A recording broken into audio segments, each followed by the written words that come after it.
Hello friends, मैं दीपक कुमार और आप देख रहे हैं मैथमेटिकल स्कूल। फ्रेंड्स, ये चैनल आपके लिए बहुत ज़्यादा हेल्पफुल होगा अगर आप हायर मैथमेटिक्स के स्टूडेंट हैं। और इस लेक्चर में हम लोग लीनियर अलजेब्रा को जानेंगे। लीनियर अलजेब्रा के कुछ अच्छे अच्छे क्वेश्चंस देखेंगे। मैट्रिक्स से स्टार्ट करने वाले हैं हम लोग। और अगर आप IIT जैम नेट गेट ये सब स्टूडेंट हैं तो आप बहुत ही ज़्यादा आपको हेल्प मिलेगा। यहाँ पे बहुत ज़्यादा हेल्पफुल होगा ये आपका लेक्चर। तो हम लोग स्टार्ट करते हैं मैट्रिक्स से। मैट्रिक्स पे कुछ अच्छे अच्छे क्वेश्चन देखेंगे जो IIT जैम में पूछे गए हैं। चलिए मैट्रिक्स से स्टार्ट करते हैं हम लोग। मैट्रिक्स मैट्रिक्स के बारे में पता है आप लोग को कि ये एक अरेंजमेंट होता है। इसके अंदर बहुत सारे एलिमेंट लिखे होते हैं। जैसे ये एलिमेंट है तो इसको हम लोग कुछ ऐसे डिनोट करते हैं A11 और ये 11 112 ये सब एलिमेंट की पोजीशन को डिनोट करता है A11 A12। हालांकि ये सब आपको पता होगा क्योंकि आप अब ऑनर्स कर रहे हैं तो आपको पता ही होना चाहिए। A23 A33 सॉरी 23 A22 होगा इस जगह।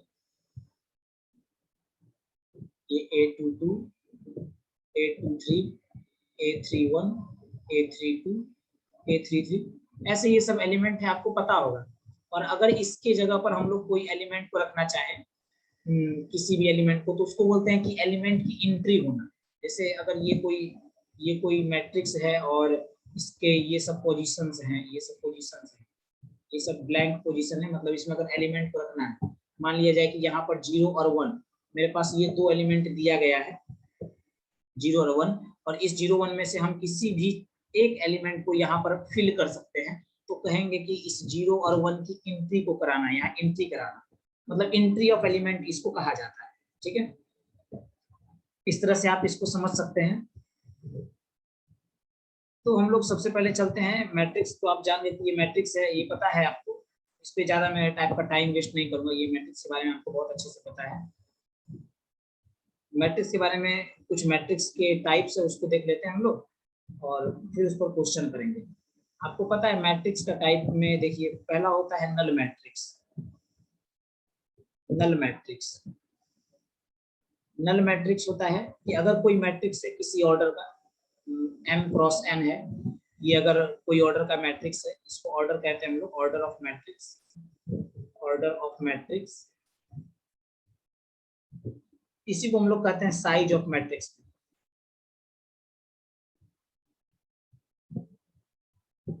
ठीक है, अगर ये मैट्रिक्स है और m क्रॉस n ऑर्डर है इस मैट्रिक्स का, नल मैट्रिक्स है, तो इसके अंदर के जितने भी एलिमेंट्स होंगे, ठीक है, वो सारे क्या होंगे, 0 0 होंगे।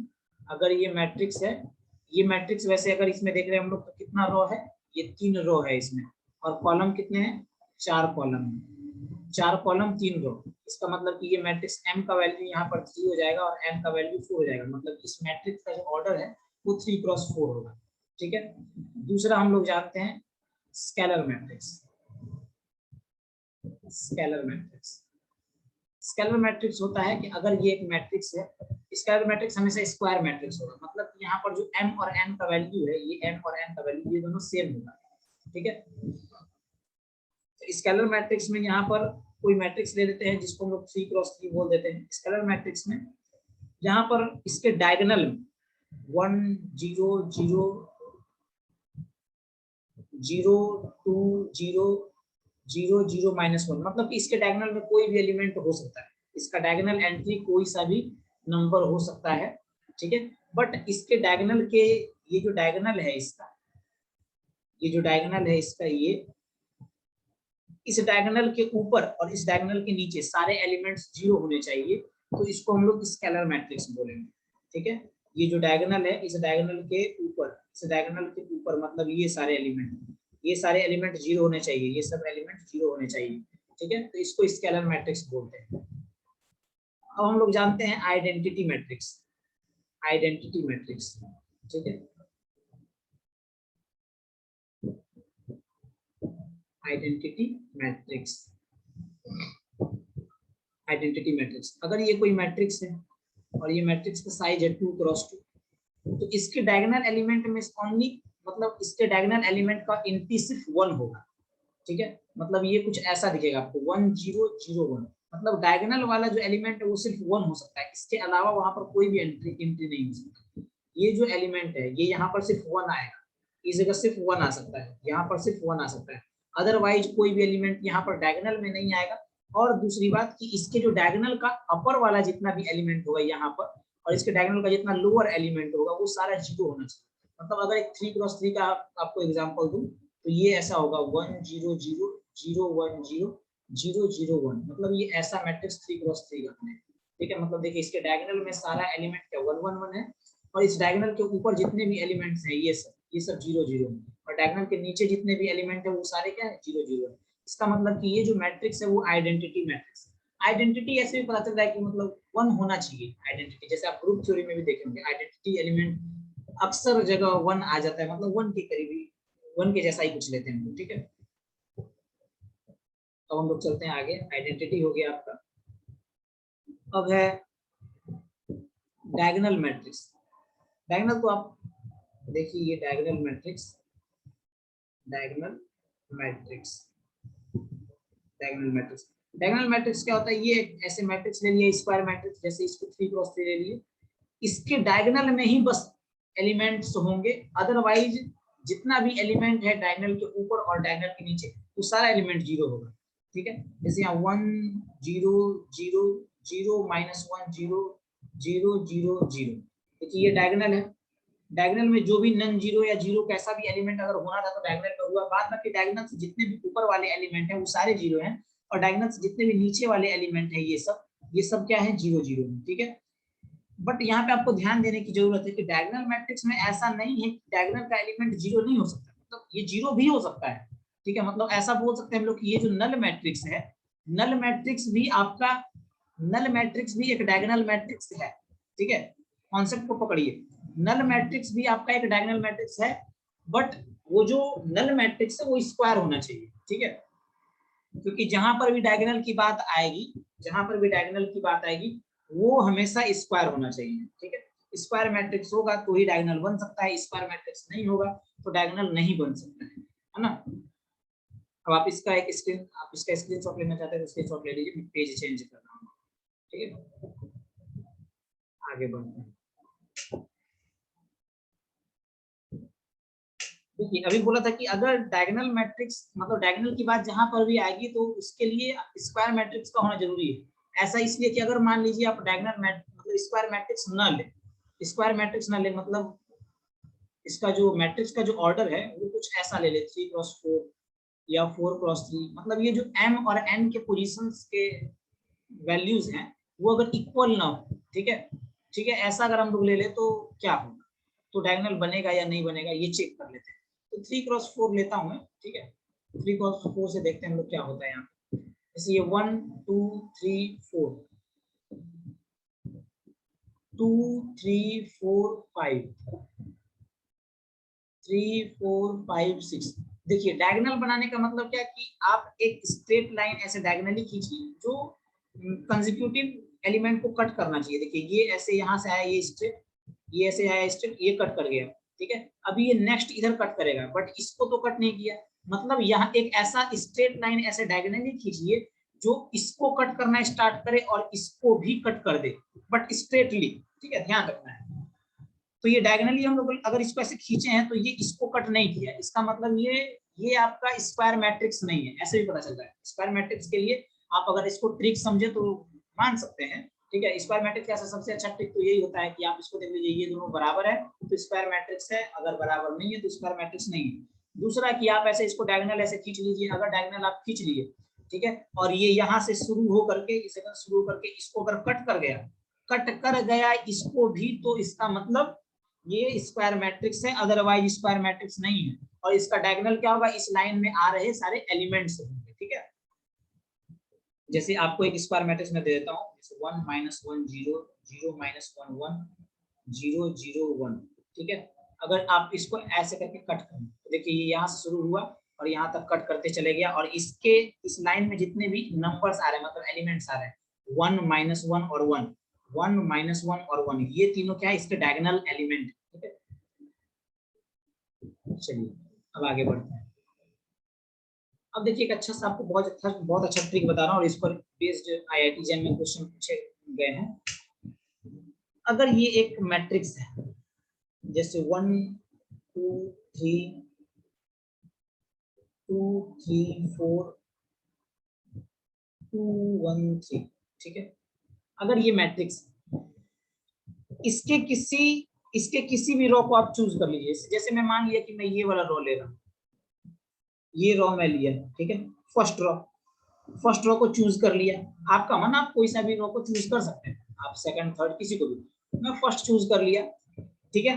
अब ये जो फर्स्ट रो में चूज किया हूँ, इसके एलिमेंट का, इसमें जो भी एलिमेंट है इसका सम निकालिए। 1 + 2 + 3 कितना इक्वल टू टोटल हो जाएगा 6, ठीक है। ये मैट्रिक्स अगर कोई ए मैट्रिक्स है और इसके एक रो का सम कितना है 6 है, ठीक है।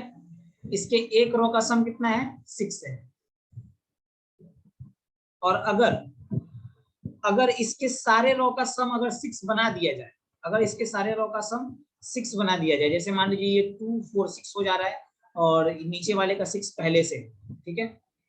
तो अगर यहाँ पर हम 0 रख दें तो ये क्या हो जाएगा 6 हो जाएगा। तो इसका भी सम कितना है 6 है, इसका भी सम कितना 6 है, इसका भी अगर सम 6 है, मतलब कि अगर हम कोई सा भी रो चूज कर रहे हैं और सबका सारे रो के एलिमेंट का सम इक्वल आ रहा है, जैसे इसका 6 आया फर्स्ट रो का, सेकंड रो का भी 6 आया, थर्ड रो का भी 6 आया, तो अब अगर हम इस ए के किसी भी पावर, ए के किसी भी पावर, मान लीजिए कि इसका पावर कोई ले लेते हैं 5, ए का कोई पावर 5 ले लिए। अब ए के पावर 5 के फर्स्ट रो के एलिमेंट का सम कितना होगा ये निकालना है।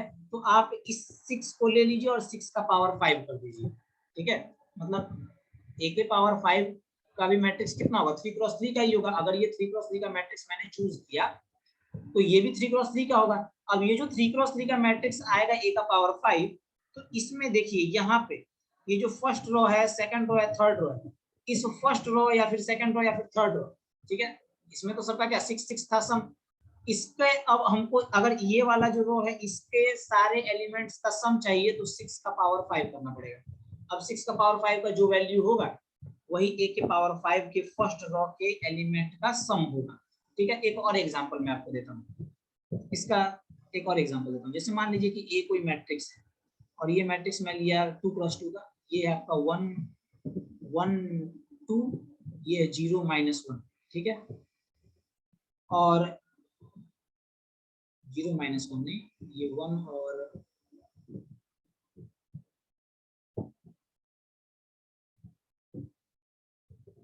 और इसको ले लेता हूँ मैं 1 और ये ले लेता हूँ -2, ठीक है। फर्स्ट रो के एलिमेंट का सम कितना है -1 है और सेकंड रो के एलिमेंट का सम भी क्या है -1। याद रहे कि ये जो हर एक रो है, हर एक रो के एलिमेंट का सम इक्वल आना चाहिए, तभी ये वाला कॉन्सेप्ट अप्लाई होगा, तभी ये ट्रिक अप्लाई होगा, ठीक है। इसमें देखिए फर्स्ट रो के एलिमेंट का सम -1, सेकंड रो के एलिमेंट का सम कितना -1। अब अगर मुझे ए के पावर 3 के फर्स्ट रो के एलिमेंट का सम चाहिए तो वो कितना होगा -1 का पावर 3 होगा। और -1 का पावर 3 कितना होता है -1 होता है। चलिए मैं इसको वेरीफाई करके दिखाता हूँ, ये वेरीफाई करके दिखाता हूँ तो आपको पता चल जाएगा और ज्यादा क्लियर भी होगा, ठीक है। ये वेरीफाई कर देता हूँ तो इस पर हम लोग क्वेश्चन बनाएंगे। देखिए सबसे पहले तो ए स्क्वायर निकालना चाहिए, ए स्क्वायर निकालना चाहिए 1 - 2, ये 0 -1, ए स्क्वायर निकालना है, ये 1 - 2 और ये 0 -1, ठीक है। ए स्क्वायर निकालते हैं, 1 को सबसे पहले इस 1 से तो 1 आएगा, 1 को इस पहले सबसे पहले 1 से और -2 को 0 से तो 1 और ये +0, ठीक है। 1 × 1 और प्लस -2 × 0 तो 0। इसके बाद 1 को फिर -2 से तो -2 और फिर इस -2 को -1 से, -2 को -1 से तो कितना हो जाएगा 2 हो जाएगा, ठीक है। फिर इस 0 को 1 से, 0 को 1 से तो 0 और इसके बाद इस -1 को 0 से तो फिर से क्या हो जाएगा 0 हो जाएगा। 0 को फिर -2 से तो 0 और -1 को -1 से तो कितना हो जाएगा 1 हो जाएगा, ठीक है। तो ये आपका निकल करके आया, ये आपका आया 1 0 0 1, ठीक है। दूसरा अभी ए क्यूब निकालना है तो ए स्क्वायर निकाले हुए हैं, वो क्या चाहिए था ए क्यूब के फर्स्ट रो के एलिमेंट का सम चाहिए था, ठीक है। तो ए क्यूब ए क्यूब, तो ए क्यूब निकालने के लिए कैसे निकालेंगे हम लोग, ए स्क्वायर इंटू ए स्क्वायर का वैल्यू कितना है 1001, ये है ए स्क्वायर का वैल्यू, ये लिख दिए। अब ए का वैल्यू क्या है, ए है 1 - 2 0 - 1, ये ए का वैल्यू है। अब इसका प्रोडक्ट करते हैं, 1 को 1 से करेंगे 1 और 0 को 0 से करेंगे तो 0, 1 को -2 से करेंगे तो -2 और 0 को इस -1 से करेंगे तो कितना हो जाएगा, 0 हो जाएगा। 0 को अब इस 1 से करेंगे तो 0 और 1 को इस 0 से करेंगे तो फिर कितना हो जाएगा, 0 हो जाएगा। 0 को फिर -2 से करेंगे तो 0 और 1 को इस -1 से करेंगे तो -1, ठीक है, -1 होगा, सही से, ठीक है। इसको सॉल्व कर लेते हैं, ये कितना हो जाएगा आपका 1 -2 0 -1। देख लीजिए फर्स्ट रो के एलिमेंट का सम कितना आ रहा है, फर्स्ट रो के एलिमेंट का सम कितना आ रहा है, फर्स्ट रो के एलिमेंट का सम 1 + -2 इज इक्वल टू -1, 0 -1 -1, ठीक है। मतलब यही ना कि अगर आपके पास कोई मैट्रिक्स ए दिया गया है, ए मैट्रिक्स कोई दिया गया है और उसके आप हर एक रो का सम कर लीजिए, अगर इक्वल आ रहा है तो अब इस मैट्रिक्स के किसी भी पावर का, अगर आपको इस मैट्रिक्स से किसी भी पावर के रो के एलिमेंट का सम चाहिए तो वो आप इजीली फाइंड कर सकते हैं, है ना। इस पर बेस्ड क्वेश्चन देखते हैं जो पूछा गया है आईआईटी जैम में, इस पर बेस्ड क्वेश्चन देख लेते हैं हम लोग। स्क्रीनशॉट ले लीजिए आप इसका, मैं चेंज करता हूँ इसको।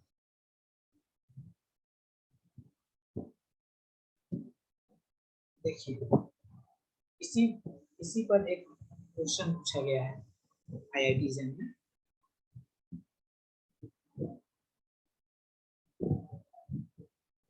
If A is equals to 1 -3 0 -2 is a 2 × 2 matrix, इसी पर बेस्ड, मतलब ये नहीं, इसी पर बेस्ड क्वेश्चन पूछा गया है। मैं आपको सारे क्वेश्चन कराऊंगा बट अभी नहीं, अभी अगर करा दो तो आप हेजिटेट हो जाइए कि मैंने आईआईटी सैम का क्वेश्चन कर लिया, वाह मैं सब कुछ सीख गया। आपको तो इतना ज्यादा कॉन्फिडेंस आ जाएगा कि आप फिर अब सारे कॉन्सेप्ट को हल्के में ले लेंगे, ठीक है। ए कोई मैट्रिक्स है, 2 × 2 मैट्रिक्स है, ठीक है। Then find the sum of all elements of a power 5, ठीक है। अब ये आपको निकालना है, सॉल्यूशन आसान है इसका, आप देख लीजिए, इसको इजीली सॉल्व कर सकते हैं आप, अभी तुरंत बताया सॉल्व करने के लिए, ठीक है, इसको इजीली सॉल्व कर सकते हैं। देखिए ए आपको क्या दिया हुआ है 1 - 3 0 -2, ठीक है। सबसे पहले तो आपको चेक करना है 1 - 3 कितना होता है, -2, 0 - 3 -2, ये हो गया। अब आपको क्या चाहिए, a के पावर 5 के सारे एलिमेंट का सम चाहिए, ये देखिए find the sum of all elements, sum of all elements चाहिए, ठीक है। तो सबसे पहले तो आप a का पावर 5 निकालिए, ये क्या होगा, a का पावर 5 है तो इस रो और इस रो, मतलब फर्स्ट रो और सेकंड रो, फर्स्ट रो के सारे एलिमेंट का सम कितना होगा, फर्स्ट रो के सारे एलिमेंट का सम -2 का पावर 5 होगा, -2 है उसका पावर 5 कर दीजिए, क्योंकि आपको पावर 5 वाले मैट्रिक्स के एलिमेंट का सम निकालना है, ठीक है। दूसरा है तो -2 का पावर इसको भी 5 कर दीजिए, ये हो गया। अब क्या बोल रहे हैं, find the sum of all element, मतलब कि इसका सम इतना आ रहा है, इसका सम इतना आ रहा है, इसका मतलब दोनों को जोड़ दीजिए तो सारे एलिमेंट का सम निकल जाएगा, ठीक है। तो sum of all elements is equals to -2 का पावर 5 प्लस -2 का पावर 5, ठीक है। -2 का पावर 5 -32 माइनस -2 का पावर 5 -32, ये माइनस प्लस माइनस माइनस हो गया, ये -64 आंसर। देखिए आप आईआईटी जैम की प्रिपरेशन कर रहे हैं, ठीक है, आप अपने एकेडमिक एग्जाम की प्रिपरेशन नहीं कर रहे हैं, तो आपको थ्योरी से बहुत ज्यादा मतलब इस एग्जाम के लिए नहीं होना चाहिए। इस एग्जाम में आप बस इतना सोचिए कि आपसे क्वेश्चन होने चाहिए और जो कॉन्सेप्ट बताया जा रहा है वो कॉन्सेप्ट हमेशा आपके माइंड में होना चाहिए, ठीक है। वो हमेशा आपके माइंड में होना चाहिए, तभी आप क्वेश्चन को अच्छे से कर पाइए, अदरवाइज क्वेश्चन अच्छे से नहीं होगा आपसे, ठीक है। चलिए, और जितना देर आप रिकॉर्डेड लेक्चर देख रहे हैं, रिकॉर्डेड वीडियो देख रहे हैं, ठीक है, जितना देर आप वीडियो देख रहे हैं, जितना देर आप कॉन्सेप्ट देख रहे हैं, ठीक है, उतना देर ही आप अगर अपने से खुद से उस क्वेश्चन को और उस कॉन्सेप्ट को रिवाइज कर लेते हैं तो आपका बहुत अच्छे से एग्जाम निकल जाएगा और आप अच्छे रैंक पर रहेंगे। ठीक है, नेक्स्ट क्वेश्चन, नेक्स्ट कॉन्सेप्ट को देखते हैं हम लोग। एक कॉन्सेप्ट और ऐसा ही है कि अगर कोई मैट्रिक्स ए है, कोई मैट्रिक्स ए है, वो matrix A B C D ऐसा कोई मैट्रिक्स है, ठीक है, और कोई मैट्रिक्स बी है जो है सी डी ई एफ, ये भी 2x2 है, ये भी 2x2 है। अब आपसे बोला जा रहा है कि ए बी मैट्रिक्स के फर्स्ट एलिमेंट, फर्स्ट रो के सारे एलिमेंट का सम बताइए। ए बी मैट्रिक्स के फर्स्ट रो के सारे एलिमेंट का सम मतलब ऐसा कि अगर ये एक मैट्रिक्स है ए बी, ये भी 2x2 मैट्रिक्स आएगा, ये भी 2x2 मैट्रिक्स आएगा, तो इसका जो फर्स्ट रो का एलिमेंट होगा, इसका जो फर्स्ट रो का जितना भी एलिमेंट होगा, ठीक है, मान लीजिए कि ये मैट्रिक्स यहाँ पर P होगा एलिमेंट, ये होगा Q, तो आपको वैल्यू चाहिए P plus Q is equals to what, ठीक है, ऐसा वैल्यू चाहिए। यहाँ पर अगर R है, यहाँ S है, तो इसका मतलब आपको R प्लस S, R और S के सम का रिजल्ट चाहिए, इसका सम कितना होगा, R प्लस S चाहिए, ठीक है। तो ये कैसे निकालेंगे? सबसे पहले आपको चेक करना पड़ेगा कि जो मैट्रिक्स ए दिया गया है तो इसके जो रोज हैं, ठीक है, इसके जो रोज हैं उसके एलिमेंट का सम इक्वल आ रहा है कि नहीं आ रहा है, मतलब A plus B is equal to C plus D आना चाहिए। अगर ऐसा आ रहा है तो क्वेश्चन इजीली बनेगा, अगर ऐसा आ रहा है तो क्वेश्चन इजीली बनेगा, ठीक है, A plus B is equal to C plus D. अब यहाँ पर आपको देखना है कि ये C प्लस डी है, ठीक है, और ये क्या है E प्लस एफ, ये दोनों भी इक्वल होने चाहिए। अब जरूरी नहीं है कि यहाँ पर C प्लस डी है, तो यहाँ पर मैं इसको एक काम करता हूँ, मैं चेंज कर देता हूँ, ये C और D को मैं चेंज कर देता हूँ, ठीक है, इसको आप T और U मान लीजिए, T और U, तो ये आपका हो जाएगा T प्लस U, मतलब T प्लस U और E प्लस F दोनों इक्वल आने चाहिए, ठीक है। अगर ऐसा आ रहा है तो आप एक कॉन्सेप्ट को अप्लाई कर सकते हैं, जैसे ए और बी बोला गया कि ए बी है, तो ए बी के फर्स्ट रो के एलिमेंट का सम कितना होगा, ए बी के फर्स्ट रो के एलिमेंट का सम, यहाँ देखिए ये ए बी है, इस दोनों का सम अगर मान लीजिए कुछ आ रहा है, इस दोनों का सम अगर के आ रहा है, और ये टी यू है, और इस दोनों का सम अगर कुछ मान लीजिए एम आ रहा है, ठीक है, तो ए बी के P प्लस Q का वैल्यू होगा आपका, P प्लस Q का वैल्यू होगा M के, ठीक है, ध्यान दें, ये ए बी का जो प्रोडक्ट है, मैट्रिक्स ए और मैट्रिक्स बी का जो प्रोडक्ट है, ठीक है, उसके फर्स्ट रो के एलिमेंट का सम, इसके फर्स्ट रो के एलिमेंट का सम एंड इसके फर्स्ट रो के एलिमेंट के सम का प्रोडक्ट होगा। समझ में आ गया? इस पर बेस्ड क्वेश्चन कर लेते हैं, ज्यादा क्लियर होगा, ठीक है। क्वेश्चन देखिए, बहुत अच्छा क्वेश्चन है, इस पर बेस्ड बहुत अच्छा क्वेश्चन है आपका, ठीक है, देखिए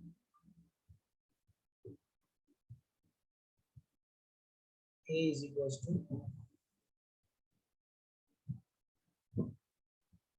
253 226 154, ठीक है,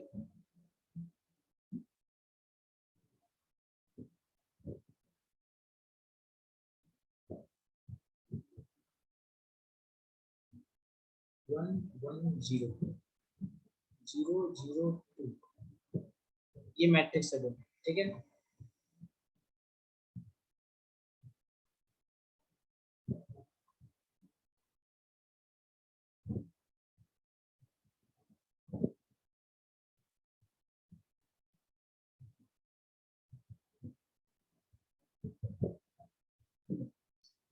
ए बी के सारे एलिमेंट का सम चाहिए। सबसे पहले तो आप इसको पॉज कीजिए और अपने से ट्राई कीजिए, मतलब पूरा कॉन्सेप्चुअल क्वेश्चन है, जो आपको कॉन्सेप्ट बताया गया उसी पर बन जाएगा, है ना। फिर भी आप इसको पॉज कर लीजिए और बनाइए अपने से, बन जाएगा आपसे। नहीं बने तो फिर सॉल्यूशन देखिए, मैं सॉल्यूशन बताता हूँ।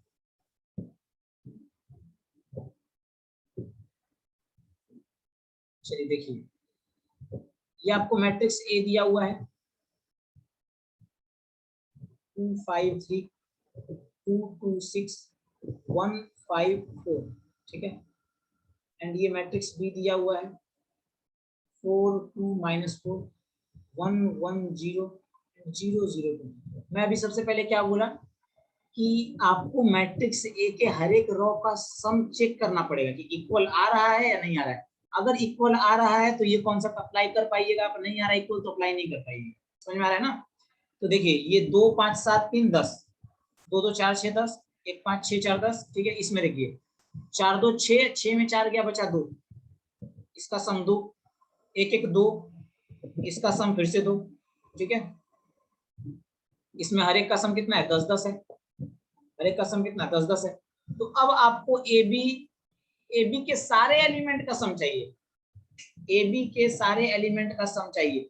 मतलब कि यहाँ पर आप बना रहे हैं मैट्रिक्स, ये क्या 3 क्रॉस 3 है, ये भी कितना 3 क्रॉस 3 है, ठीक है। तो इसका मतलब कि ए बी भी कितना होगा 3 क्रॉस 3 होगा।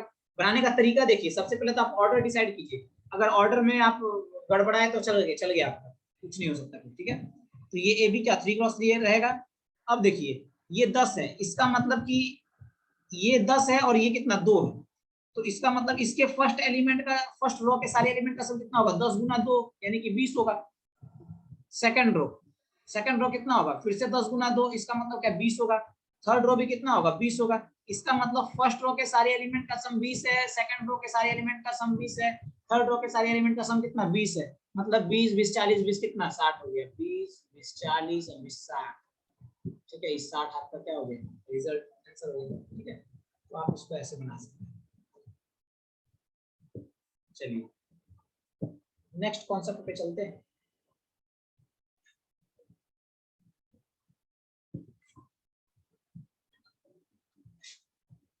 नेक्स्ट कॉन्सेप्ट पे चलते हैं।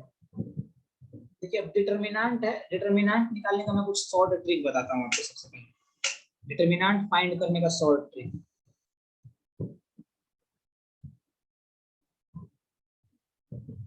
ठीक है। डिटरमिनेंट फाइंड करने का शॉर्ट ट्रिक, सबसे पहले तो जैसे मैट्रिक्स है, अगर ये 1 2 3 4 5 6 7 8 9 ये मैट्रिक्स है, ठीक है। तो डिटरमिनेंट हमेशा मैट्रिक्स का ही निकाला जाता है, डिटरमिनेंट हमेशा मैट्रिक्स का निकाला जाता है, ठीक है। जैसे जैसे पॉलिनोमियल के करस्पॉन्डिंग ही क्वाड्रेटिक इक्वेशन होता है, ठीक है। ये पॉलिनोमियल के करस्पॉन्डिंग ही क्वाड्रेटिक इक्वेशन होता है, उसी तरह से मैट्रिक्स का ही डिटरमिनेंट फाइंड किया जाता है, ठीक है। तो देखिए अगर ये मैट्रिक्स है तो इसका डिटरमिनेंट कुछ ऐसे लिखा जाता है 1 2 3, ये सब पता होगा आपको, मैं फिर भी वो बता देता हूँ, ठीक है। बता ही रहा हूँ 7 8 9 ये डिटरमिनेंट है। इसको फाइंड करना है तो सबसे शॉर्ट ट्रिक इसका क्या होगा, देखिए ये 1 है, ये 7 1 7 को यहाँ उठा के लिखिए, ये 3 और 9 3 9 को यहाँ लिख दीजिए, ठीक है। अब इसके बाद लाइन से कट करना है बस, देखिए ये इसको ऐसे कट कीजिए, ठीक है। इसको कट करेंगे तो इसका रिजल्ट लिखिए, इसको कट करना है तो इसका रिजल्ट लिखिए, इसका रिजल्ट कितना होगा, मतलब इसको प्रोडक्ट कीजिए 3 इंटू 4 इंटू 8, 3 इंटू 4 इंटू 8 यानी 4 दिया 12 12 8 96 प्लस, ठीक है। इसको कट कीजिए, ये कितना 1 5 जब 5 और 5 9 जब 45, मतलब ये हो गया आपका 45, ठीक। प्लस इसको कट कीजिए 2 6 प्रोडक्ट कीजिए, इसको कट करके प्रोडक्ट कर दीजिए सबको, 2 6 12 12 7 84, ठीक है। इसका सम हो गया। मतलब फर्स्ट टाइम में ऐसे इधर से आपको राइट साइड से कट करना है, राइट साइड से कट करना है डायगोनली, ठीक है। यहां से पकड़ करके, ठीक है। कट करने के बाद सबके कट करना है और सबको प्रोडक्ट करना है, प्रोडक्ट करके सबको सम कर देना है, ठीक है। अब माइनस, अब इधर से कट कीजिए, देखिए 2 4 9 तो सबको प्रोडक्ट कर दीजिए, 2 4 जा 8 8 9 जा 72, ठीक। इसको कट कीजिए 5 दिया 15 15 7 105, इसको कट कीजिए, 8 छके 48, ठीक है, घटा दीजिए सबको, जो घटा करके रिजल्ट आएगा वही आपका डिटरमिनेंट होगा। समझ में आ गया? डिटरमिनेंट निकालने का ये शॉर्ट ट्रिक है। दूसरा, अगर आपको इतना नहीं करना है तो सबसे अच्छा ये भी हो सकता है कि आप सबसे पहले डिटरमिनेंट में ढूंढिए कि जीरो कौन से रो या कॉलम में ज्यादा है। सबसे पहले आप ढूंढिए जीरो जो है वो कौन से रो में या कॉलम में सबसे ज्यादा है, ठीक है। जैसे मैं अगर ये 3x3 मैट्रिक्स की बात करूं, ये ले लिया मैं 1 2 3, 0 1 0 1 -2 -1 और 0, इसमें 0 नहीं है। जैसे मैं यहाँ ले लूँ 2 -1 0, ठीक है। एक काम करता हूँ मैं इसको भी 0 बना देता हूँ, ये आपका 0, ठीक है। अब देखिए सबसे ज्यादा 0 कौन से रो या कॉलम में? सबसे ज्यादा 0 इस कॉलम में, ठीक है। सबसे ज्यादा 0 इस कॉलम में है, आपको पोजीशन पता होना चाहिए। अब देखिए ये पोजीशन, जो पोजीशन नन 0 है उस पोजीशन को पकड़ लीजिए। सबसे पहला काम, आप वो रो या कॉलम ढूंढिए जिसमें सबसे ज्यादा 0 है, ठीक है। अगर सारा नन 0 है तो ये वाला ट्रिक लगाइए, अगर 0 है तो सबसे ज्यादा 0 किस में है ये ढूंढना है। सबसे ज्यादा 0 जिस रो या कॉलम में रहेगा उस रो या कॉलम को पकड़ लीजिए। मैंने इस रो को, इस कॉलम को पकड़ लिया क्योंकि इसमें सबसे ज्यादा 0 है, मतलब यहाँ पर 2 को 0 है, एक खाली नन 0 है। समझ में आ रहा है? अब ये जो नन 0 एलिमेंट है उसको पकड़िए, नन 0 एलिमेंट को पकड़ लीजिए, ठीक है। -1 इसको लिख दिए, ठीक है। अब -1 तो लिख दिए आप, -1 का पोजीशन क्या है? -1 लिख दिए, -1 का पोजीशन क्या है? तो -1 का पोजीशन ये आपका 2 3 पोजीशन है, मतलब आपका सेकंड रो और third column, second row third column, मतलब 2 3 पोजीशन है, A 2 3 है। तो ये जो A 2 3 पोजीशन वाला है, ये 2 और 3 है, तो एक अपना ये अब यहाँ पे होता है -1 लिखिए, और -1 का पावर कितना? 2 + 3, ये सब में -1 आएगा। ऐसा नहीं कि ये वाला -1 उठा करके लिखे, ये वाला -1 ये नहीं है, ये अलग से -1 है जो सब जगह यही यूज -1 ही होगा, ठीक है। पोजीशन पर पावर जब बनाते हैं तो हम लोग -1 को लेकर के ही पावर बनाते हैं, और ये जो -1 है वो इस एलिमेंट को उठा के लिख दिए। अगर मान लीजिए यहाँ पर 2 होता तो ये वाला यहाँ से इसको 2 को उठा के यहाँ लिखते, ठीक है। अगर मान लीजिए यहाँ 5 होता 1 की जगह पर, -1 की जगह पर, तो यहाँ पर भी 5 लिखते, बट ये -1 ही रहता है। समझ में आ रहा है ना? चलिए -1 का पावर कितना हो गया? 2 + 3 हो गया। अब देखिए ये -1 को ले लिए आप, अब -1 को आप चूज कर लिए हैं। अब ये देखिए -1 किस में है? इस रो में है, और -1 इस कॉलम में है, इसको कट कर दीजिए, बाद बाकी कौन सा एलिमेंट बचा? 1 2 2 -1, तो इसका डिटरमिनेंट निकाल लीजिए, मतलब ऐसा 1 2 2 -1, ठीक। तो ये -1 का पावर कितना है? -1 का पावर 2 + 3 यानी 5 ऑड है, तो -1 ही रिजल्ट आएगा, ठीक है। इसके बाद इसका डिटरमिनेंट कितना हो जाएगा? 1 × -1 -1, और ये कितना? -2 2 से कितना 4, इसका मतलब माइनस माइनस कितना हो गया? प्लस हो गया। -1 -4 कितना? -5 हो गया। मतलब ये जो आपका डिटरमिनेंट है, इसका डिटरमिनेंट का वैल्यू कितना होगा? -5। आगे समझ में? ये ट्रिक है, ठीक। एक और ट्रिक बताता हूँ, यहीं पे, ठीक है। अब अगर कोई डिटरमिनेंट है, उसका डायगोनल एलिमेंट, अगर कोई डिटरमिनेंट है, डिटरमिनेंट हमेशा स्क्वायर मैट्रिक्स का निकालना होता है, ये हमेशा याद रखिएगा। अगर कोई मैट्रिक्स स्क्वायर नहीं है, इसका मतलब उसका डिटरमिनेंट नहीं निकाला जा सकता, ठीक है। देखिए कॉपी में मतलब लिखा लिखा या रटा हुआ पढ़ाई पढ़ना बेकार है। जितना मैं बोले जा रहा हूँ उतना आप माइंड में रखिए, और दूसरी बात, आप कॉपी पेन लेके बैठिए, ठीक है। जितना बोले जा रहा हूँ उतना आपको समझ में आ गया, वीडियो पॉज कीजिए, इसके बाद उतनी बात को आप अपने लैंग्वेज में लिख लीजिए, आपका लैंग्वेज जो भी हो, हिंदी संस्कृत उर्दू फारसी, मतलब संस्कृत और उर्दू फारसी नहीं, मतलब मैथमेटिक्स में तो आपको जो हिंदी सबसे सुटेबल लग रहा है तो आप हिंदी में ही लिख लीजिए, ठीक है। हिंदी में ही लिख लीजिए इतने कॉन्सेप्ट को। इसके बाद आप उसको रिवाइज कीजिए। आपको वहां जाकर के पूरा थीसिस नहीं लिखना है एग्जाम में, आपको ऑप्शंस दिए रहेंगे, सॉल्व करना है क्वेश्चन अपने रफ पेज पर और टिक लगाना है, ये काम है आपका, वहां थीसिस नहीं लिखना है। थीसिस लिखने के लिए तो आप एकेडमिक की पढ़ाई पढ़िएगा, थ्योरी पूरा पढ़िएगा, लिखने के लिए वो आपको सिखाया जाएगा आपके अलग ट्यूशन में। यहाँ आप कॉम्पिटिटिव एग्जाम की तैयारी कर रहे हैं, आप उसके लिए वीडियो लेक्चर देख रहे हैं, तो आपको अपने तरीके से कॉन्सेप्ट अपने माइंड में उतारना पड़ेगा, और ये तरीका आपको कोई और नहीं देगा, ठीक है। इसीलिए आप वो लिखा लिखाया हुआ रटा रटाया पढ़ाई पढ़ने से कोई फायदा नहीं है, ठीक है। आप अपने लैंग्वेज में लिखिए, आप अपने से लिखिएगा तो ज्यादा याद होगा, लिखते लिखते आधी बात याद हो जाएगी आपको, ठीक है। इसके बाद रिवाइज कीजिएगा, जितना देर देखे लेक्चर को उतना ही देर रिवाइज कर लीजिए, आपका काम बन जाएगा, ठीक है। चलिए, मैं यहाँ था, बैक टू द पॉइंट। हाँ, मैं बता रहा था आपको कि देखिए डिटरमिनेंट निकालना है ना, तो ये अगर 1 है, सॉरी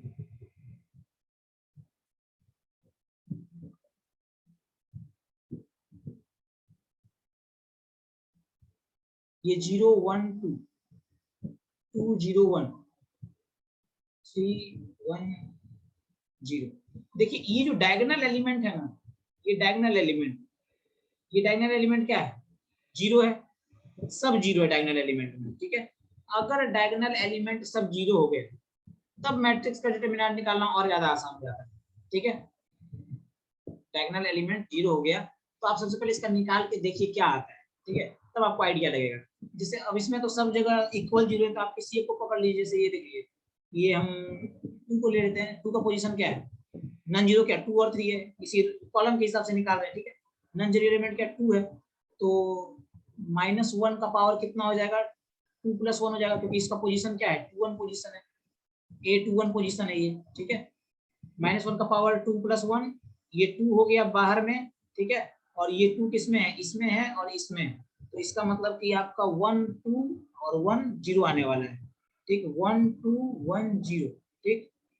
दूसरा ये 3 है, प्लस 3 का पोजीशन क्या है, 3 का पोजीशन है आपका 3 1, ठीक है, 3 का पोजीशन 3 1 है, -1 का पावर 3 + 1 × 3, और ये 3 वाले एलिमेंट के रो कॉलम को कट कर दीजिए, 3 वाले एलिमेंट के रो और कॉलम को कट कर दीजिए, क्या बचा 1 2 0 1 1 2 0 1, यही बचा है।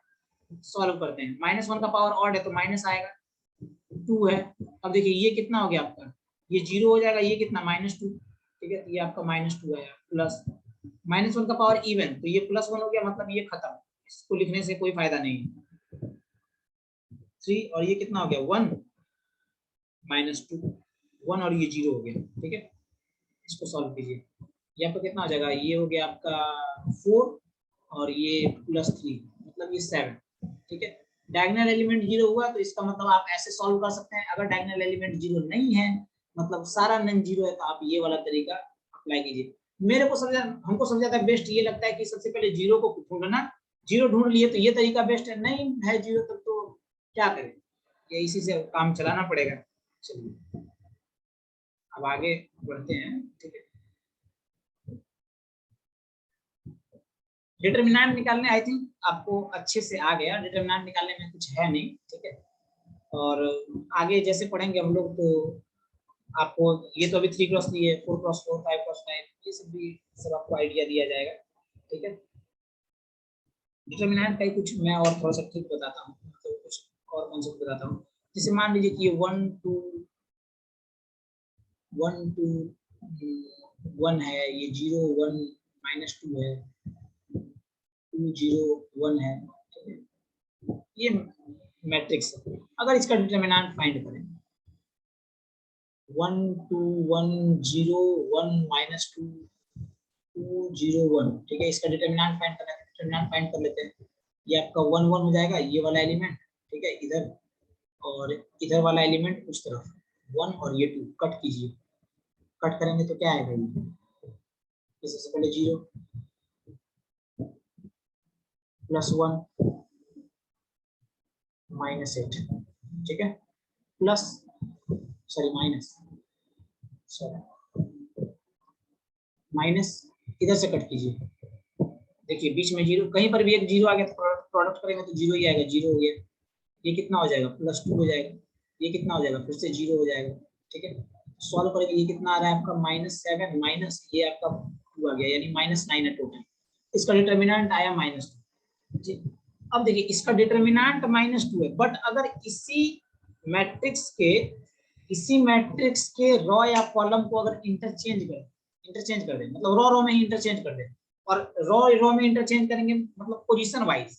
जैसे मान लीजिए कि ये फर्स्ट, ये थर्ड रो है, ठीक है। थर्ड रो को अगर सेकंड में लेकर के गए तो इसके डिटरमिनेंट का साइन चेंज हो जाएगा, ठीक है।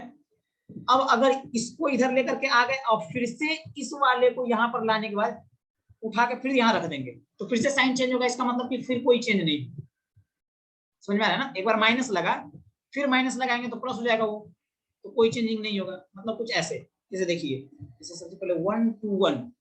अब मैं इस थर्ड रो को सेकंड में लिख रहा हूँ, ये 2 0 1 हो जाएगा और ये 0 1 -2। मतलब कि अब इसका अगर डिटरमिनेंट आप निकालिएगा तो माइनस ऑफ -9,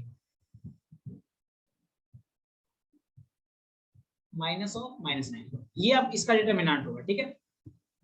अब देखिए, ये मैंने थर्ड रो को सेकंड में लेकर के रख दिया। अब अगर इस रो को फिर से उठा के यहाँ रख दूं, ठीक है, मतलब ये 2 0 1 और ये 1 2 1 हो जाएगा और 0 1 -2, ठीक। तो क्या होगा, ये देखिए, ये माइनस लगा है ना, ये माइनस अब फिर से खत्म हो जाएगा कि एक और माइनस लगेगा, माइनस ऑफ -9, ठीक है। माइनस माइनस माइनस, ये माइनस माइनस क्या बन जाएगा, प्लस बन जाएगा, -9 आएगा। समझ में आ रहा है। मतलब अगर एक पोजीशन चेंज कर रहे हैं, तो एक माइनस आएगा, दो पोजीशन चेंज करेंगे 2 माइनस आएगा, तीन पोजीशन चेंज करेंगे 3 माइनस आएगा। तो मतलब ऐसा बोलिए कि अगर आप इवन पोजीशन चेंज कर रहे हैं तो कोई चेंजिंग नहीं होगा, अगर ऑड पोजीशन चेंज कर रहे हैं तो साइन चेंज हो जाएगा। तो ऐसा, जैसे जैसे देखिए, मैंने 2 टाइम्स चेंजिंग किया है, 1 2, लास्ट में ये है ना, 2 बार चेंजिंग किया तो ये ऊपर चढ़ गया सबसे ऊपर, तो इसका मतलब कि साइन चेंज नहीं हुआ, -9 था डिटरमिनेंट तो -9 ही होगा। अब अगर मैं एक बार करता तो यानी ऑड 1 क्या होता है, ऑड होता है, तो उसमें साइन चेंज हो जाता, मतलब इसका डिटरमिनेंट क्या 9 हो जाता, माइनस ऑफ -9 9 हो जाता, ठीक है। बट अभी तो नहीं हुआ, समझ में आ रहा है। अब अगर मान लीजिए कि जैसे जैसे जैसे इसको ये वाला है, ठीक है, इसको उठा करके मैं एक बार यहाँ रख दूं साइन चेंज हो जाएगा, ठीक है। इसको उठा करके एक बार यहाँ रख दूं तो साइन चेंज हो जाएगा, तो फिर से माइनस आ जाएगा, ठीक है। अब इसके बाद फिर से इसको उठा करके ऊपर रख दूंगा तो फिर से कितना बार चेंज हो गया, 2 बार चेंज हो गया। 2 बार जब चेंज होगा तो इसका मतलब साइन चेंज नहीं होगा, समझ में आ गया। इसको एक बार उठा करके रखूंगा तो माइनस लग जाएगा, इस बार इसको ले जाकर के यहाँ रखूंगा तो माइनस के बाद फिर अब कोई चेंजिंग नहीं होगा, ठीक है। चलिए, आपको इतना डिटरमिनेंट का कॉन्सेप्ट समझ में आ गया। अभी डिटरमिनेंट खत्म नहीं हुआ, डिटरमिनेंट अच्छा है, ज्यादा चलेगा डिटरमिनेंट, ठीक है। अब देखिए, मैं आपको एक नए चीज से दर्शन कराता हूँ, ठीक है। ये है transpose of matrix, transpose of,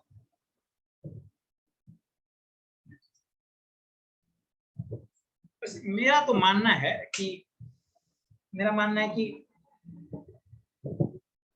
आप जैसे जैसे मैं भी ट्रांसपोज ऑफ मैट्रिक्स बता रहा हूँ तो ये ना बताया जाए, क्योंकि आप पार्ट 1 पार्ट 2 एटलीस्ट पार्ट 1 में है तो पार्ट 1 पढ़ चुके हैं, तब आप एग्जाम की तैयारी शुरू कर रहे हैं, ठीक है। ऐसा एटलीस्ट होना चाहिए कि अगर आप पार्ट 1 पहले पढ़ लीजिए, पार्ट 2 में जाइए तो तैयारी कीजिए, क्योंकि आपको बहुत सारी चीजें ऑनर्स की समझ में आएंगी, ठीक है। और आपको लगेगा कि नहीं, मेरे से हो सकता है, क्योंकि आप पहले से बहुत चीज जान रहे होंगे। दूसरी बात कि आपको ये सब चीज ना बताया जाए, transpose of matrix, determinant of matrix, question ज्यादा जरूरी है। हाँ, ट्रिकी चीज बताया जाए, जैसे डिटरमिनेंट में ट्रिकी चीज ये सब था तो ट्रिकी मैंने बताया। अब ट्रांसपोज में ट्रिकी कुछ है नहीं, आप वही उसको इधर उधर कर दीजिए, ट्रांसपोज हो गया, ठीक है। तो इसमें नहीं बताना चाहिए। अब फिर भी अब क्या करें, बताना है, क्योंकि अभी ऐसा चल रहा है कि बताना पड़ेगा। अगर नहीं बताएंगे तो अब आप भी सोचिए कि ये सब तो कुछ बताते ही नहीं है ना, तो बताना जरूरी भी है, क्योंकि अब इतना जल्दी तो सोच थोड़ी बदल सकता है ना। और अभी तो अब हम लोग डिजिटली चल रहे हैं, तो चलिए ठीक है, थोड़ा थोड़ा बढ़ रहे हैं आगे। वरना कुछ समय पहले तक, जब तक ये कोरोना नहीं आया था, तब तक तो समझ लीजिए कि ऑफलाइन का ही टाइम था, और ऑफलाइन स्टूडेंट ऑफलाइन का पढ़ने का इतना आदी हो गया था कि उसको ऑनलाइन मतलब हो ही नहीं रहा था उससे। मतलब कहते हैं ना, ऐसे तो ये बिहार है, तो बिहार में कहते हैं ना कि बच्चा अगर टीचर के पैर न छुए तो उसको फील नहीं आएगा कि मैंने पढ़ा है। ठीक है, चलिए भी चलते हैं। देखिए ए ट्रांसपोज क्या होता है।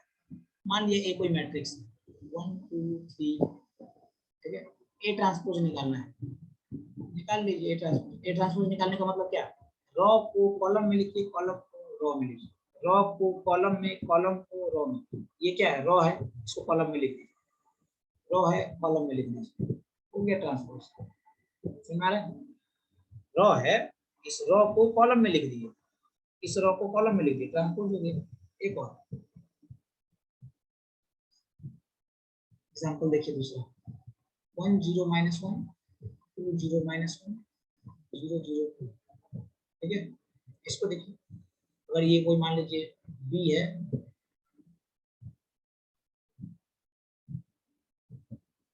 तो बी ट्रांसपोज आपको निकालना है। बी ट्रांसपोज के लिए 1, देखिए ये कॉलम में रॉ में लिख दीजिए, वही बात होगा, दोनों सेम होने वाला है। आप रॉ को कॉलम में लिखिए या कॉलम को रॉ में लिखिए, वही होने वाला है। तो ये हो जाएगा 1 2 0, इसको लिखिए रॉ में, 0 0, इसको लिखिए रॉ में, -1 -1, ठीक है। ये हो गया आपका बी और ये हो गया बी ट्रांसपोज, ठीक है। अब यहाँ पर एक बात सीखने वाली है कि अगर आप इस बी मैट्रिक्स का डिटर्मिनेंट निकालें, मतलब डिटर्मिनेंट ऑफ बी, ये जो है इक्वल होगा डिटर्मिनेंट ऑफ बी ट्रांसपोज, ठीक है। Determinant of B is equal to determinant of B transpose, ये कॉन्सेप्ट है, इसको याद कर लीजिएगा, रिवाइज कीजिएगा तो याद हो जाएगा। इस पर एक मैं एग्जांपल दे देता हूँ आपको, मान लीजिए 1 2 3 4, ठीक है। तो इसका डिटर्मिनेंट क्या होगा, 1 2 3 4, इसका डिटर्मिनेंट होगा 4 -6 इज इक्वल टू -2। इसका ट्रांसपोज निकालिए, मान लीजिए अगर ये कोई मैट्रिक्स ए है, इसका ट्रांसपोज निकालिए, ठीक है। 1 3 और ये 2 4 हो जाएगा, इसका ट्रांसपोज क्या हो जाएगा, मतलब इसका डिटर्मिनेंट क्या होगा, 1 3 2 4, ठीक है, यही ना। इसका हो जाएगा आपका 4, ये फिर से हो जाएगा कितना, -6, मतलब ये कितना हो गया, -2। देखिए ये डिटर्मिनेंट ऑफ ए था और ये डिटर्मिनेंट ऑफ ए ट्रांसपोज था, और दोनों आया इक्वल।